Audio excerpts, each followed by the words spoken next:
She stood at the altar, her father's promise chaining her to a stranger she didn't love.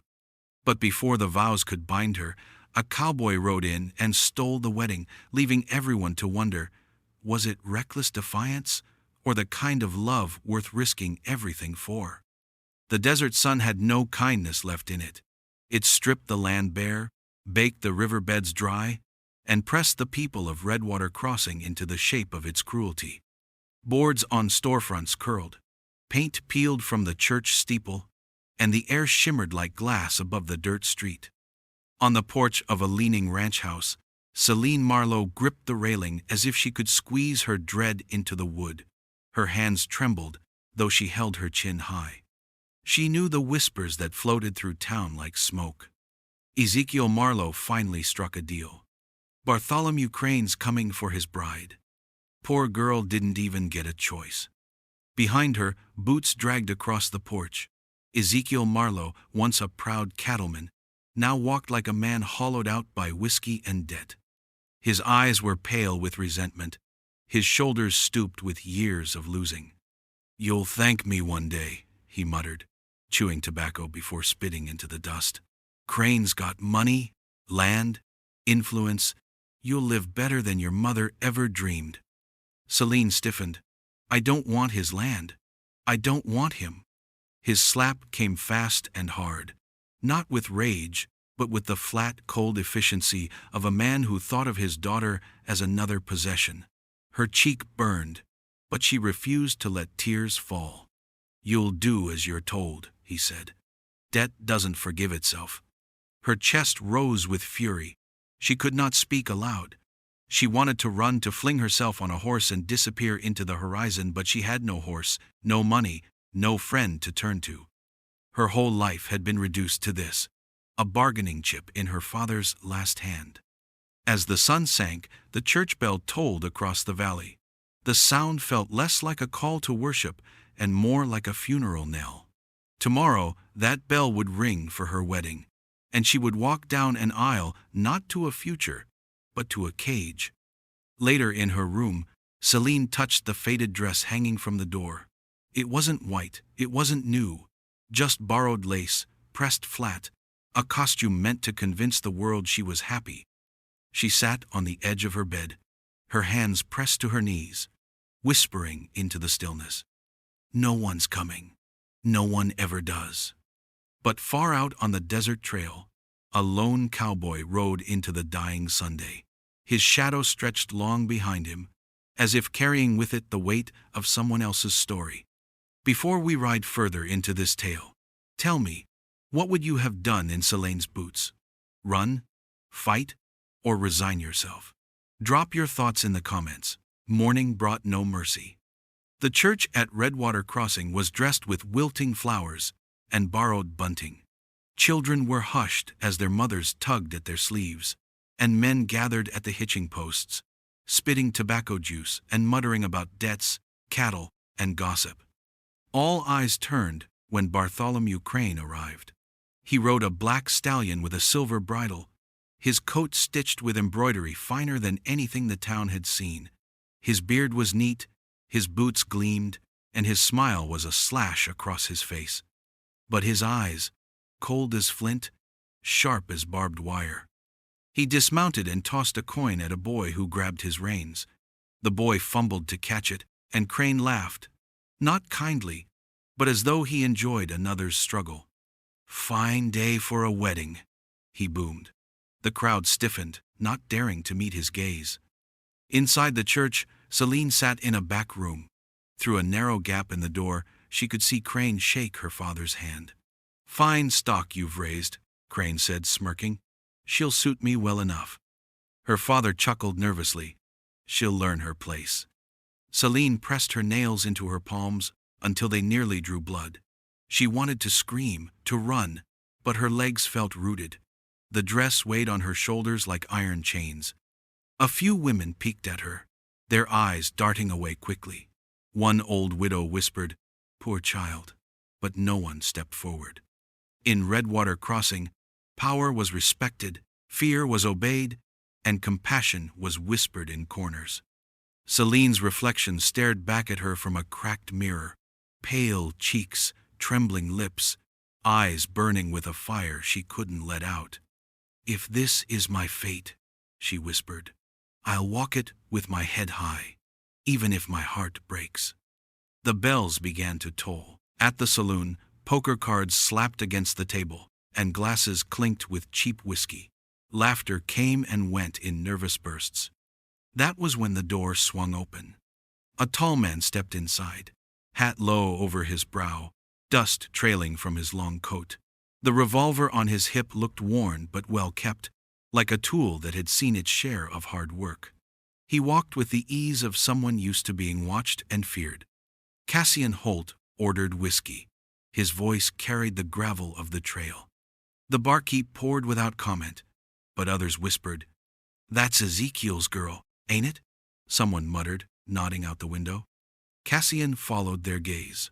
Across the street, Celine Marlowe moved slowly, shoulders hunched, her borrowed dress clutched tight to her chest. "Promise to Crane," another man said. "The whole town knows. Poor things never had a chance." Cassian's jaw tightened. He had seen this before. A man of power taking what he wanted. A woman's future bartered away. He had been too late, once, years back. Too late to save someone he loved from a fate just like Celine's. The memory was a wound that never closed. At the poker table, a ranch hand leaned back in his chair. "Best not stare too long. Crane doesn't take kindly to men looking at what's his." Cassian drained his glass and set it down. His eyes never left Celine. When the bell tolled, calling the town to her wedding, Cassian stood, adjusted his hat, and stepped into the street. The church stood on the hill like a gallows, and Cassian Holt, silent witness no longer, began walking toward it.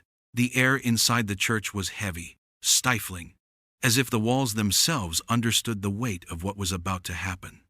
Dust motes drifted through slivers of sunlight from high windows, spinning lazily, caught in the stillness. The townsfolk packed the pews, their faces stiff and uneasy. Weddings were supposed to bring joy, but this one felt like a hanging.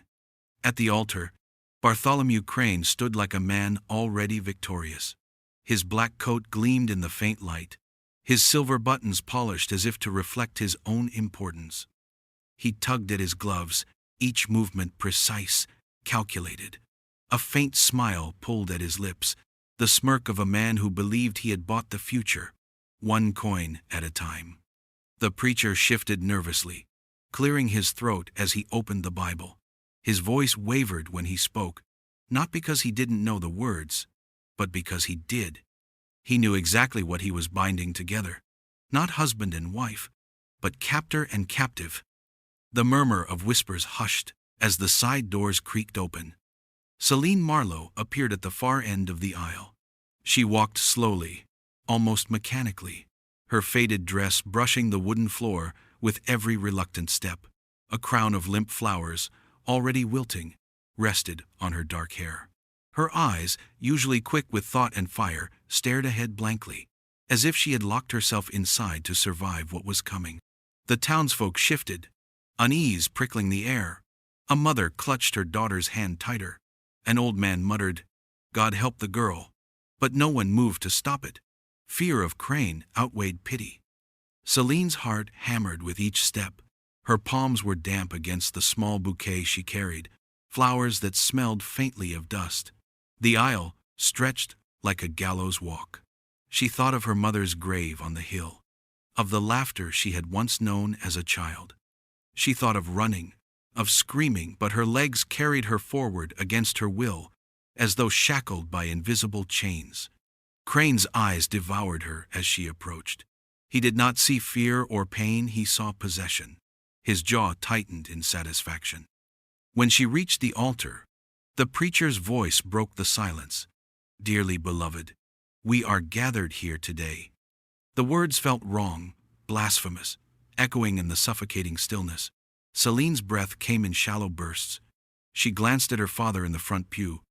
Ezekiel Marlowe met her gaze with hard, cold eyes. His jaw tightened as if to remind her, "Do this." or we both fall." The preacher turned to her. "Do you, Celine Marlowe, take this man?" Her lips parted, but no sound came. Her throat burned with the weight of what she could not say. And then, the thunder of hooves split the silence. The townsfolk gasped, twisting in their seats. Through the windows, a storm of dust rolled down the street. The church doors burst open with a crash. Sunlight flooded in, blinding in its brilliance. A cowboy's silhouette filled the doorway. Tall, broad-shouldered, coat trailing dust, hat low over his brow. His voice cut through the silence like the crack of a rifle. "She doesn't." The pews erupted in whispers, shock rippling through the crowd. Crane's smug smile faltered, his face darkening into rage. And Celine, her heart leapt for the first time in weeks, a spark flaring inside her chest. For a single breath, she believed in miracles. Cassian's boots struck the church floor with slow, deliberate steps, the clink of his spurs ringing in the tense silence. Every pew creaked as people leaned forward, caught between fear and the impossible hope that someone might finally stand up to Bartholomew Crane. "She doesn't take him," Cassian said again, his voice deeper, stronger this time. Celine's breath caught in her throat. She stared at the cowboy, this stranger who had ridden in like thunder, his dust-covered coat hanging loose, his eyes sharp as steel. For the first time in her life, she felt something powerful ignite in her chest. Someone had spoken on her behalf. Yet fear tangled with that spark. Men who defied Crane rarely lived to tell of it. Crane's lips curled back from his teeth. He stood rigid at the altar, every inch of his fine black coat vibrating with fury. "You've got gall, stranger.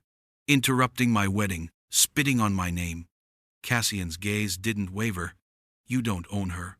And you never will." Gasps rippled through the congregation.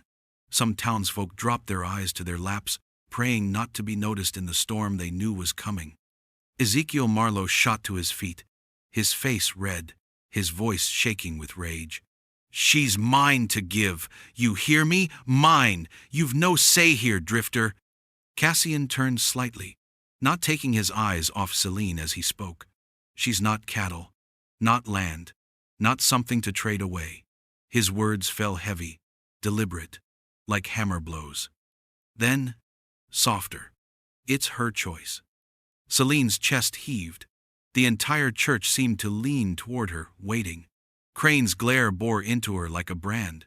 Her father's fists clenched at his sides. Fear pressed down on her shoulders, but in Cassian's steady gaze, she found strength. "No," she whispered. Then louder. "No, I don't want him." The words cracked through the church louder than the bells themselves. Crane's face twisted into something monstrous. His hand snapped toward his revolver, but he stopped, trembling with the effort to control himself. His voice, low and venomous, slithered into the silence. "You think you can steal from me, cowboy? You think you can shame me in front of my people?" Cassian's hand hovered close to his gun. His voice was quiet, almost calm. "I don't think so. I know." Crane's nostrils flared. He jerked his chin toward the doors. "Outside. Now. Let's see if you can back those words with iron." The pews erupted in whispers. Men rose to their feet. Women clutched at children. The preacher fumbled his Bible as though it had grown too heavy in his hands. Celine reached out before she could stop herself. "Don't!" Her voice broke. Cassian glanced back at her, just for a moment. His eyes softened. "Sometimes, the only way to end a chain," he said gently, "is to break it clean." He pushed open the church doors, sunlight pouring around him. The people followed like moths to a flame, knowing they were about to witness something their town would remember forever. And in Celine's heart, terror and hope warred in equal measure. The church emptied like water spilling from a broken jug. The whole town of Redwater Crossing poured into the street, drawn by the promise of violence. Boots scuffed dust into the air, voices hushed, and every man, woman, and child found a place along the boardwalks, eager and afraid to see what would unfold. The sun bore down mercilessly, shadows shrinking to nothing. The heat shimmered above the street, making it look as though fire itself wavered between the two men who now stood at opposite ends of the strip of dirt. Bartholomew Crane swaggered forward, his bandaged hand flexing around the butt of his revolver. His black coat flared in the hot wind, and the sneer on his lips was as sharp as broken glass. "You made a mistake, stranger," he called, his voice carrying over the silence. "Should have kept riding. Should have minded your business." Cassian Holt stood steady as stone. He didn't pace, didn't fidget, didn't spit like the other men. His boots were planted, his coat unmoving, his eyes calm. He could have been carved from the Mesa Rock itself. "Last chance, Crane," he said, his tone even, almost weary. "Walk away. Keep your pride. Keep your life." A murmur rippled through the crowd. No one had ever spoken to Crane that way and lived. Celine stood just outside the church, her hands pressed to her chest. Every beat of her heart felt like thunder. Her lips trembled as she whispered, "Please, don't let him fall." Crane's laugh rang hollow. "Last chance for me? You don't know me, cowboy. You don't know what I've done." He flicked his coat back, letting his hand hover over the silver handle of his revolver. "I've killed better men than you before breakfast." Cassian's jaw flexed, but his voice remained low. "And I've buried worse men than you before dawn." The crowd held its breath. The silence grew so thick it seemed the whole town leaned forward. Even the horses tied along the posts seemed to sense it, ears twitching nervously. A hawk circled above, its shadow sliding across the dirt. Somewhere, a baby cried before its mother hushed it quickly. The tick of the clock on the saloon wall echoed like a drumbeat. Then Crane moved. His hand snapped for his revolver, fast as a striking snake. But Cassian's draw was lightning. His gun cleared leather in a blur, his arm steady, his aim sure. One shot cracked, then another. Crane screamed as his revolver spun from his grip, clattering uselessly into the dust. The second bullet tore through the brim of his hat, sending it spinning into the dirt. His bandaged hand dripped fresh blood, his face pale with shock. The crowd gasped as one. Men ducked, women cried out, and then silence swallowed everything again. Cassian lowered his revolver slowly, smoke curling from the barrel. His stance never shifted, his breathing steady. Crane staggered, clutching his hand. "You," he spat, fury and humiliation twisting his features. "You'll pay for this, Holt. You don't know who you've crossed." Cassian holstered his gun with a single fluid motion. "I know enough." For a moment, Crane seemed ready to rush him barehanded, but the murmurs of the crowd, the eyes fixed on him, stopped him cold. He stumbled back, cradling his ruined hand, his pride in tatters. As his men helped him retreat, whispers rippled across the town like wildfire. "He beat Crane. Spared him too. Maybe the tide's turning." Celine pressed trembling hands to her lips, tears spilling down her cheeks. Relief surged through her chest like breath after drowning. Cassian glanced her way, just for a moment, and in that look was a silent promise. "This fight isn't over, but as long as I stand, you won't face it alone." The churchyard still hummed with the shock of what had just happened. Folks lingered on the boardwalks, their voices low, their eyes darting toward the cowboy who had just humiliated Bartholomew Crane in front of the whole town. Some whispered admiration, others muttered about trouble yet to come. Children peered around their mothers' skirts, too young to understand but sensing history had shifted on that dusty street. Celine stood at the steps of the church, her breath uneven, her wedding dress torn and trailing dirt. The flowers she had carried were scattered, trampled underfoot in the chaos. The sun pressed down hard, and yet she shivered. Her whole life, every dream, every plan, every fear, had just unraveled in a single moment. Then her father's voice split the air. "You've ruined us!" Ezekiel Marlowe's boots pounded across the yard as he stormed toward her, his face red, his jaw clenched.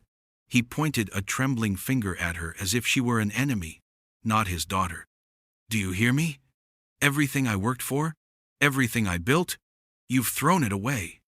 Celine's lips parted, her throat tight with the weight of years of silence. For once, she did not lower her head. You never built anything for me, she whispered.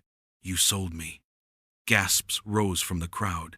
Ezekiel's hand twitched, the old instinct to strike still alive in him. But before he could raise it, a shadow stepped between them. Cassian Holt. His presence was steady as an oak tree, his hand loose near his revolver, though his voice was calm. She's done taking blows meant to break her, he said. You lay another hand on her, and you'll answer to me. The silence deepened. Ezekiel stared at the cowboy, his chest heaving, his pride wounded. At last he spat into the dust, his eyes filled with venom. She's no daughter of mine. His words struck harder than any fist. Then he turned on his heel and stalked away, the crowd parting like reeds before him. Celine's body sagged. The last fragile tie to family had snapped. She pressed a hand to her chest, struggling to breathe. For all her hatred of his bargains and blows, Ezekiel had still been blood. Now she had nothing. Her knees buckled, but Cassian caught her, steadying her with strong arms. His voice dropped low, meant only for her. You're not alone, Celine. Not anymore. Her eyes brimmed with tears. But Crane, he won't stop. No, Cassian agreed. His gaze swept the horizon where dust still lingered from Crane's retreat. He won't. That's why we ride. Tonight. Celine swallowed, fear and relief mingling. She had lost everything she thought she knew. Yet standing there, with Cassian's hand supporting her, she realized something she had never dared hope for. She had gained something too. The crowd whispered as Cassian saddled his horse.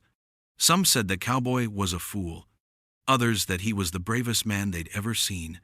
Celine climbed up behind him, her hands clutching his coat. Together, they rode into the falling dusk, leaving behind a church that smelled of dust and broken vows, and a town that would talk of this day for years to come. The desert night swallowed them whole. Stars pricked the sky in countless sparks, sharp and cold against the black. The air smelled of dust and sage, dry and endless, and the only sound was the pounding rhythm of Cassian's horse, carrying them farther and farther from Redwater Crossing. Celine clung to Cassian's back, her fingers tangled in the rough fabric of his coat. Each stride of the horse jarred her bones, but she did not complain. For the first time in her life, she was not walking toward a prison. She was riding away from one. The wind stung her eyes, but she didn't mind. It felt like baptism, like something was washing her clean of the day's horror. Behind them, faint orange lights bobbed against the horizon. Torches. Crane's men were coming. By dawn, the horizon blushed red, painting the mesas in shades of fire. Cassian slowed the horse at a dry arroyo, letting the animal drink from a shallow pool that shimmered like glass. Celine slid from the saddle on shaky legs. Her knees buckled, unused to such a ride, but she steadied herself with a hand against a rock. I've never left Redwater, she murmured, staring at the wide, empty world. Now, it feels as though the whole earth is chasing me.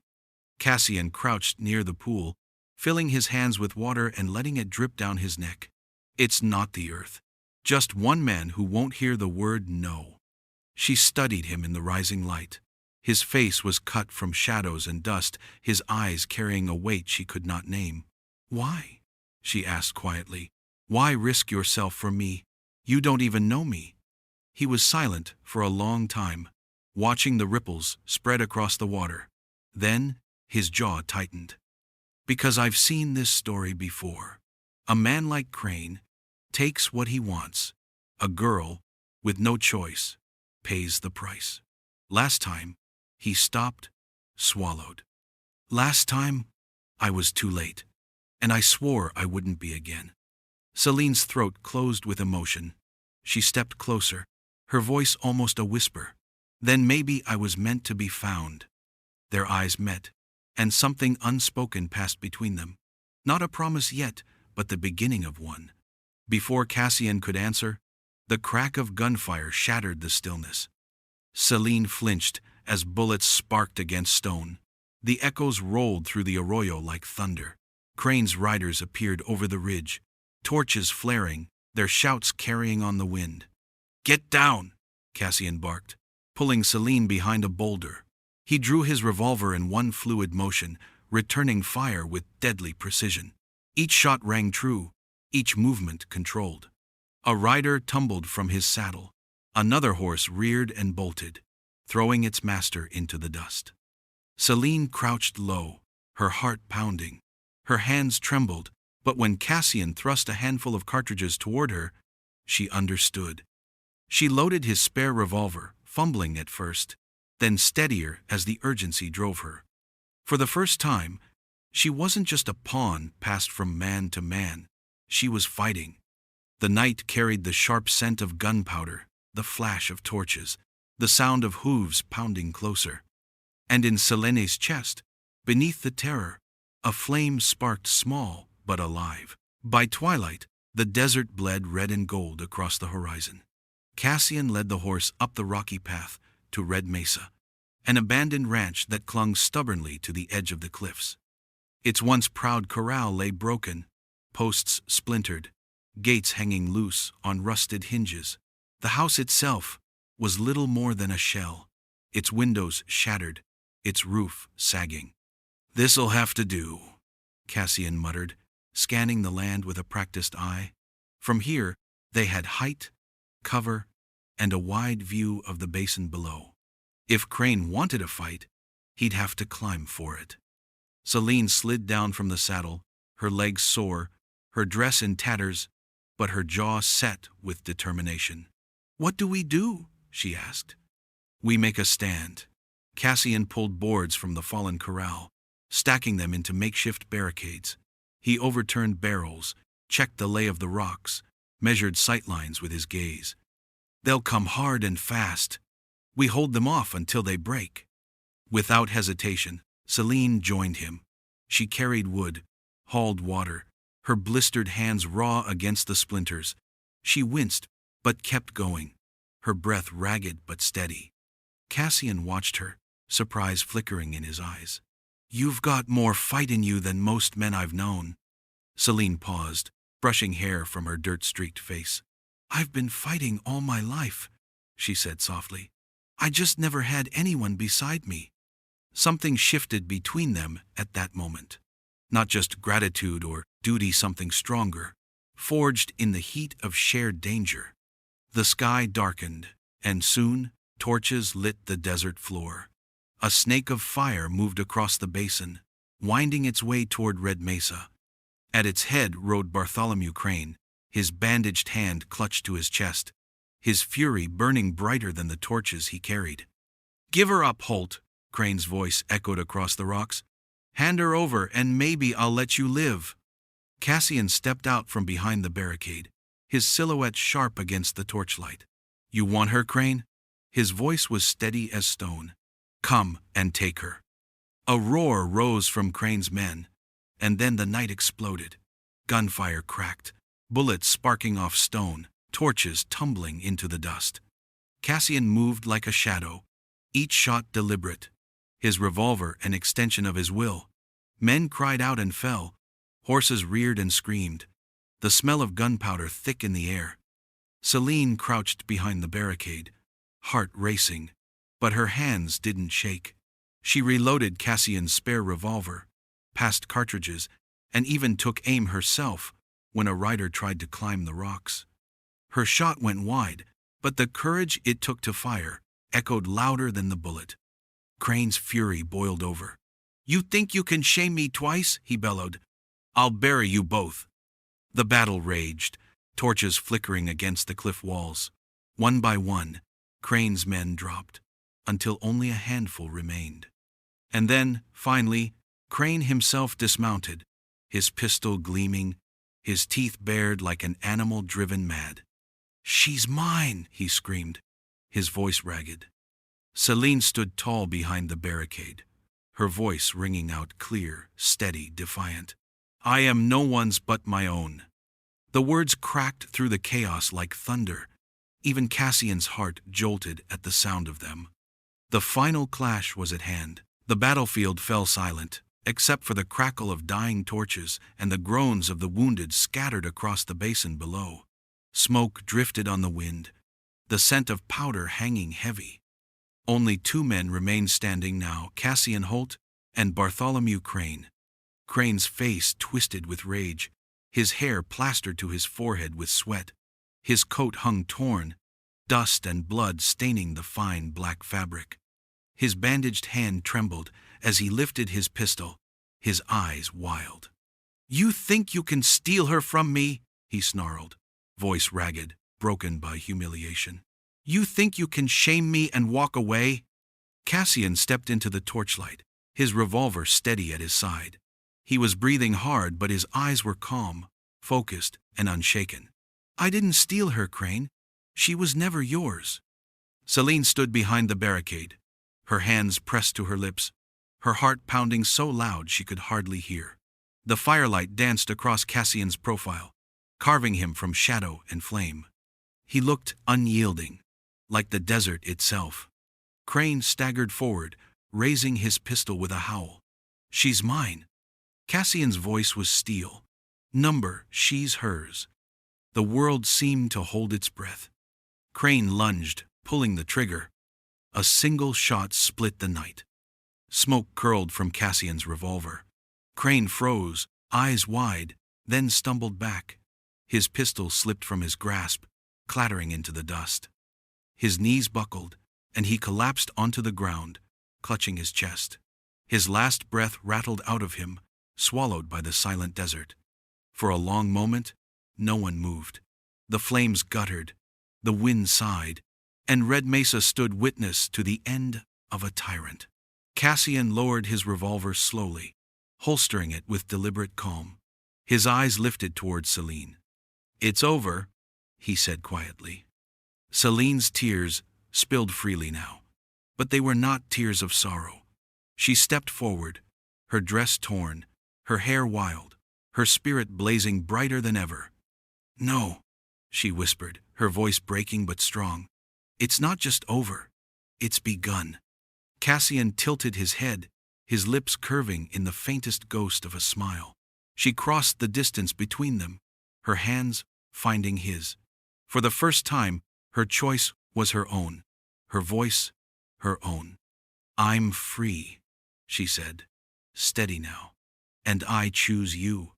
Cassian's thumb brushed her knuckles gently, reverently. His voice was a vow. "Then you'll never be owned, never be caged, not while I breathe." When dawn broke, the desert was painted gold.